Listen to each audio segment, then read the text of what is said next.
It's Boeing versus Airbus, the American versus the European Aviation War, and I don't mean this figuratively. This is an actual war with weapons of mass destruction. How can these two companies be so evenly matched? What makes them so similar despite their differences? And what does it take to beat them? Stay tuned. You're not going to want to miss this.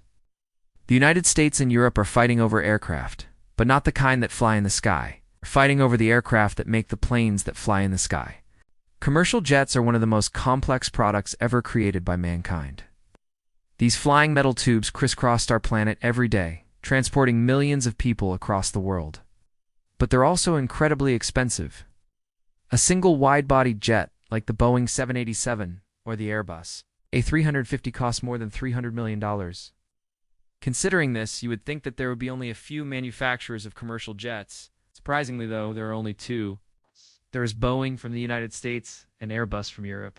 In other words, the entire world's commercial jet market is dominated by just two companies. Considering this duopoly, you might assume that one company is clearly better than the other, but that's not really the case. Two companies are so evenly matched that we can't even say one is better. They have fought to such a draw that the entire industry has changed because of them. But how did these two companies become so dominant? To understand how these two companies became so powerful, we first need to go back to their beginnings.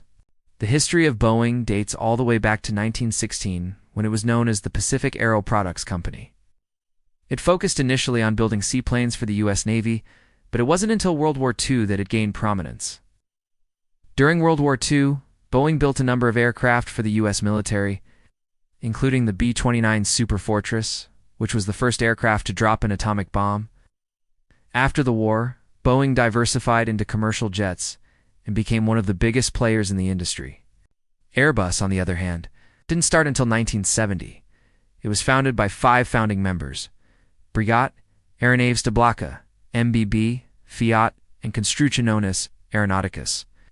At first, Airbus focused on building smaller regional jets, but it wasn't until 1988 that it started to gain traction.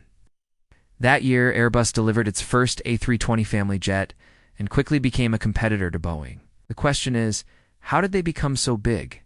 Well, the answer is simple: competition. When Boeing was delivering 400 planes per year, Airbus would only deliver 100. This meant that Boeing could easily outproduce Airbus. But instead of accepting this, Airbus decided to fight back. It leveraged its European roots and started developing wide-body jets that were cheaper than Boeing's. For example, the A330 was developed to be a cheaper alternative to Boeing's 67. Airbus continued to invest in new technologies to reduce production costs. This included investing in advanced manufacturing techniques and designing more efficient aircraft. By the end of the 1990s, Airbus had become a serious threat to Boeing. In 1999, Airbus delivered 268 aircraft, while Boeing only delivered 239 aircraft. Now, this may seem like a small difference, but it was actually a major upset. For the first time in decades, Airbus had outdelivered Boeing. At this point, Boeing was worried. They knew that if Airbus kept growing at this rate, it wouldn't be long before they took the crown. So they decided to fight back. Boeing went on a hiring spree and started investing in new technologies. This allowed them to increase production rates and lower costs. By 2005, Boeing was back on top. They delivered a total of 435 aircraft, while Airbus only delivered 351 aircraft. But Airbus wasn't going to accept defeat. It went back to the drawing board and started developing more efficient aircraft. This led to the development of the A380, the world's largest passenger aircraft. The A380 was supposed to be the game changer that would allow Airbus to finally overtake Boeing. Unfortunately, though, the A380 ended up being a massive failure. Very few airlines ordered the plane, and Airbus was left with hundreds of unsold A380s. Despite the setback, Airbus was determined to win the war. They refocused their efforts on the A320 family and started developing new variants. One of these variants was the A321neo, a narrow-bodied jet that was the perfect competitor to Boeing's 737 MAX. The A321neo was such a success that it quickly became the best-selling commercial aircraft in the world. Today, Airbus and Boeing continue to compete fiercely. They constantly try to one-up each other, which has resulted in a number of knockdowns. In recent years, for example, Boeing developed the 777X, a wide-body jet that is supposed to revolutionize air travel. But the 777X has been plagued by problems, which has given Airbus the chance to take the lead. Currently, Airbus is the world's largest aircraft manufacturer. It delivers more planes each year than Boeing and has a larger backlog of orders. Despite this, though, many analysts believe that Boeing will eventually come out on top. Boeing is the more established of the two companies and has a stronger financial position. They're also investing heavily in new technologies, such as the development of a new mid-sized jet. In the long run, these investments could pay off and allow Boeing to reclaim the title of the world's largest aircraft manufacturer. So the question is, why can't anyone beat these guys? Well, the answer is simple. They've created a duopoly that is very hard to break. To understand what I mean, let's look at the economics of the commercial jet industry. As we mentioned earlier, a single wide-body jet costs more than $300 million. Considering this, you would think that there would be only a few manufacturers of commercial jets. That's not really the case. There are two main reasons for this. The first reason is economies of scale. Commercial jets are such a massive undertaking that only a few companies can even attempt to build them. For example, Boeing employs more than 150,000 people and has annual revenues of more than $100 billion. Airbus, on the other hand, employs more than 130,000 people and has annual revenues of more than $80 billion. These companies are simply too big for any one country or region to build. The second reason is technological know-how.